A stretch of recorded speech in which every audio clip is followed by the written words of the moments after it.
एक गुरुजी थे, ये सत्य घटना बता रहे हैं। तो ये हमने किन्हीं संत से सुनी थी। तो उन संत से सिद्ध महापुरुष थे, उन आश्रम में कई 150 लोग शिष्य रहते थे उनके, तो आश्रम का कार्य चलता था। एक शिष्य को भी उन्होंने दीक्षा दे रखी थी, तो 10, 12, 15 वर्ष रहते उसको हो गए और साधना नाम जप भी किया करता था और जो संसारिक उनकी आश्रम की गतिविधियां इत्यादि उनको भी देखता था, सेवा और गुरु सेवा भी।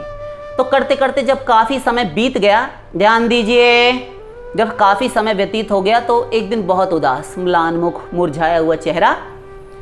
तो गुरुजी ने एक दिन देखा, क्यों, क्या हुआ तुमको, इधर आओ। आ गया गुरुजी।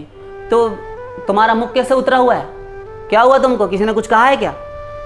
नहीं नहीं गुरुजी कुछ नहीं है। गुरु से दुराव छिपाव रखता है, गुरु से दुराव छिपाव कोई भी प्राइवेसी रखने में, अंतरंगता रखने में, अपनी खुद की अंतरंगता कुछ छिपाने में सिद्धि लाभ नहीं होता। क्या बात है, यदि बताने लायक है, बहुत गुप्त गोपनीय नहीं है तो बताओ, यदि हमारे योग्य होगी तो हम उसका निवारण करेंगे, निराकरण करेंगे। तो बहुत पूछा, अब गुरुजी से कैसे कहें, जो हम कहना चाहते हैं ये मर्यादा के, शिष्टाचार के खिलाफ है, ऐसा वो सोचता था। नहीं कहा उन्होंने, बहुत गुरुजी ने पूछा तो बताया, क्या दुख का कारण है तुम्हारे? तो फिर आंसू क्यों आ रहा, कड़वा तेल लगाए क्या आंख में? नहीं गुरुजी, हमको अंदर से दुख है, मानसिक आत्मग्लानि हो रही है। क्या? तो कहता है कि आपसे राम मंत्र की दीक्षा लिए हुए हमें, राम मंत्र की दीक्षा लिए हुए हमें आज 1 दशक से ऊपर हो गया, 12, 13, 14 वर्ष हो गए। किंतु गुरुजी ये दशा जो हम देखते हैं इसमें परिवर्तन आता नहीं दिखाई देता।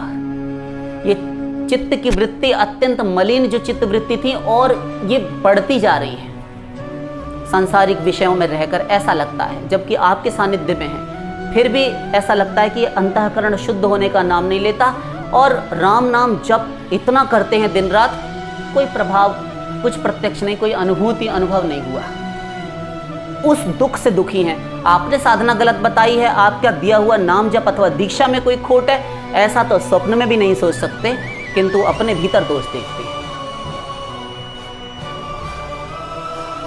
गुरुजी कुछ क्षणों के लिए मौन हुए, वो सिद्ध संत जो थे कुछ क्षणों के लिए मौन हुए, और वह भी चुप था, और अश्रु गिर रहे हैं उसके अभी।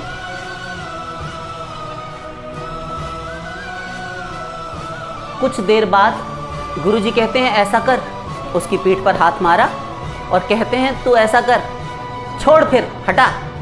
यदि नहीं अनुभव होता, क्योंकि महापुरुष तो फिर महापुरुष ना, उनकी तीक्ष्ण दृष्टि होती है। महापुरुषों के पास एक से एक शस्त्र होते हैं, किसको कैसे समझाना है। तो कहते हैं तू छोड़ दे, यदि नहीं अनुभव होता, छोड़, क्यों इतना साधना का भार वहन करता है, परिश्रम करता है, छोड़ दे, नहीं होता तो कुछ और कर, तुझे कोई और सेवा दे देता हूं। ठीक है, मेरे पास रहकर, मेरा कहलाकर तू चिंता मत कर, यदि तूने अपनी बुद्धि और मन मेरे साथ जोड़ दिया तो तू निश्चिंत हो जा। गुरुजी ने कहा, कुछ और उपाय, कुछ और साधना बताता हूं, करना शुरू कर दे आज से, चल ग्रहण कर। तो कहते नहीं गुरुजी, अब अभी नहीं, हम बाद में देखेंगे। ठीक है, तो फिर तू जब हो तब बता दियो, अब तू जा, फिर कोई बात नहीं, कुछ दिन देख ले, अगर तेरा मन नहीं लगता और तुझे अनुभव नहीं होता तो फिर बाद में बताना। 5, 7, 10 दिन, हफ्ता 10 दिन बीते। 1 सप्ताह भर बाद गुरुजी ने बुलाया, इधर आओ, तुम यहाँ आओ, बहुत दिन हुए, क्यों रे, एक बात बता, तू तो बताना ही भूल गया, कुछ अनुभव हुआ कि नहीं? गुरुजी अभी भी अनुभव नहीं हुआ, जब इतने वर्षों में नहीं हुआ तो अभी 1 ही हफ्ते में क्या हो जाएगा, सप्ताह भर में। तो गुरुजी कहते हैं, अच्छा तो फिर तुझे छोड़ ही देना चाहिए बेटा, तू छोड़ दे, और हम तुझे दूसरी साधना दिए दे रहे हैं, चल ग्रहण कर, इधर आ, बैठ। तो क्या गुरुजी, छोड़ नहीं सकता मैं, छोड़ नहीं सकता। क्यों? जब तुझे अनुभव ही नहीं हो रहा था, छोड़ दे। छोड़ नहीं सकता। तो क्यों नहीं छोड़ सकता, गुरुजी पूछते हैं। इसलिए कि गुरुजी आपने कहा था ना कि छोड़ दे, तो हमने ये अभ्यास करके देखा 1 सप्ताह तक, इसीलिए हम आपको नहीं बता रहे थे कि हम कैसे बोलेंगे आपसे। पहले तो ये बताने में हिचकिचा रहे थे, डर रहे थे कि कैसे बोले कि हमको अनुभव नहीं होता। अब एक सप्ताह से ये बताने में संकोच कर रहे थे मर्यादा के नाते कि हम कैसे बोलें कि हमसे छूट नहीं रहा। दोनों ही बातें नहीं होती थी, किंतु आपसे कहना ही पड़ रहा है आपके कहने पर, क्योंकि आप कह चुके गुरु से दुराव नहीं रखना चाहिए, तो हमसे छूट नहीं रहा। बहुत प्रयत्न कर लिया, नहीं तुझे छोड़ना ही पड़ेगा। गुरुजी डट गए, पीछे लग गए उसके हाथ धोकर, कह रहे छोड़ना पड़ेगा तुझे, जब नहीं हो रहा तो समय नष्ट हो जाएगा तेरा मानव जीवन, कब काल की कुल्हाड़ी तेरे सिर पर टूट पड़े, ऐसा नहीं करना चाहिए, दूसरी साधना ले ले। कहना गुरुजी क्षमा कीजिए, चरणों में पड़ गया और सिर मारे उनके आगे की भूमि पर, सो मारे अलग रोए दहाड़ मार कर, रोए सो रोए। कहता अब क्या हुआ, रोता क्यों है? तो कहता है कि लाख प्रयत्न कर लिया, छूट नहीं रहा गुरुजी, आप चाहे शीश उतार लीजिए, कोई दंड दे लीजिए, ये छूटने का नाम नहीं ले रहा, हम छोड़ नहीं पा रहे। तो पीठ पर उन्होंने हाथ मारा, कहते शाबाश, इससे अधिक और क्या अनुभव करना चाहता है, क्या जानना चाहता है तू? जन्म जन्म मुनि जतन कराही, अंतराम कहियावत नाही। किष्किंधा कांड। जन्मों जन्मों तक योगींद्र मुनींद्र सिद्धेंद्र यत्न करते रहते हैं कि मरते समय जाकर नाम मरत मुख आवा, अधमहु मुकुत हो श्रुति गावा। वेद ने कहा जिसका मरते समय नाम भी मुख में आ जाए, नाम भी वह ना आए विमान लेकर, जाकर नाम मरत मुख आवा, अधमहु मुकुत होय, अधम भी मुक्त हो जाता है, ऐसा श्रुति वेद गाता है। जन्म जन्म मुनि जतन कराही, यत्न करते रहते हैं योगींद्र मुनींद्र, अंत राम कहियावत नाही, कि मुख से राम नाम मरते समय, प्राण निकलते समय राम बोलकर प्राण निकल जाए। इतना तो करना स्वामी, जब प्राण तन से निकले, गोविंद नाम लेते हुए प्राण तन से निकले हैं। जब कंठ प्राण आए कोई रोग ना सताए, यम दर्श ना दिखाए जब प्राण तन से निकले। ऐसा आप भजन गाते हैं ना, तो सब लोग चाहते हैं, किंतु अंत राम कहियावत नाही। और तू कहता है मेरा छूटे ही नहीं रहा, और कौन तू? सिद्धेंद्र मुनींद्र योगींद्रों से ऊपर हो गया, ये कक्षा में पहुंच गया, और बताओ अभागा कहता है कि अभी अनुभव ही नहीं हो रहा, थोड़ा सा और चल सब अनुभव हो जाएगा। पाप भी तो होते हैं ना संचित, वह भी तो नाश करता है नाम, वह भी नाश करता है। और जब पूर्ण रूप से नाश हो जाता है तो भगवत प्राप्ति हो जाती है। भर्जनम भव बीजा नाम, अर्जनम सुख संपदाम, तर्जनम यमदूता नाम, राम राम एति गर्जनम। बुद्ध कौशिक मुनि विरचित श्री राम रक्षा स्तोत्र। भर्जनम भव बीजा नाम, भव बीज को भून कर रख देने वाला ये राम नाम है।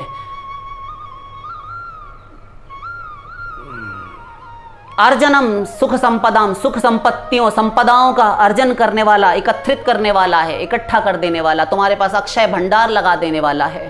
तर्जनम यमदूता नाम, ए सावधान, ऐसा कहकर उंगली तर्जनी दिखाने वाला, जैसे महिषासुर को दुर्गा ने, महिषमर्दिनी ने उंगली दिखाई थी ना, विद्युद्धाम समप्रभाम मृगपति स्कंध स्थिताम भीषणाम, कन्याभिः करवाल खेट विलसद्धस्ताभिरा सेविताम, हस्तैश्चक्र गदासि खेट विशिखांश्चापम गुणम तर्जनीम, बिभ्राणाम अनलात्मिकाम शशिधराम दुर्गाम त्रिनेत्राम भजे। उस त्रिनेत्रा शशि मुकुट शशि रूप, शशि का मुकुट धारण करने वाली, अपने शीश पर कन्याभिः करवाल खेट, करवाल और खेटक, एक हाथ में ढाल और हाथ में तलवार लिए हुए युवती कन्याएं, उसकी शक्ति स्वरूपिणी अनेकों योगिनियां, ये सब खड़ी हुई हैं। और महिषासुर को तर्जनी मुद्रा दिखाने वाली, सावधान महिष, डांटने वाली, फटकार लगाने वाली तर्जनी मुद्रा, ये तर्जनी मुद्रा, तर्जन डांटने वाली। इस प्रकार से वह राम नाम, तर्जनम यमदूता नाम, राम का नाम गर्जना करता है। यमदूत जब आते हैं वहीं रहना, सावधान, ये मुझसे युक्त है, राम नाम से युक्त है, इसका कुछ भी अनिष्ट मंगल तुम नहीं कर सकते। बुद्ध कौशिक मुनि का कहने का तात्पर्य, अभिप्राय यह है। भर्जनम भव बीजा नाम, भव बीज को भून कर दग्ध कर डालने वाला। अर्जनम सुख संपदाम, तर्जनम यमदूता नाम, राम रामेति गर्जनम। जब राम राम नाम की गर्जना होती है सब शांत हो जाता है। छोटे में ले लेते हैं लोग, महिमा को नहीं समझते।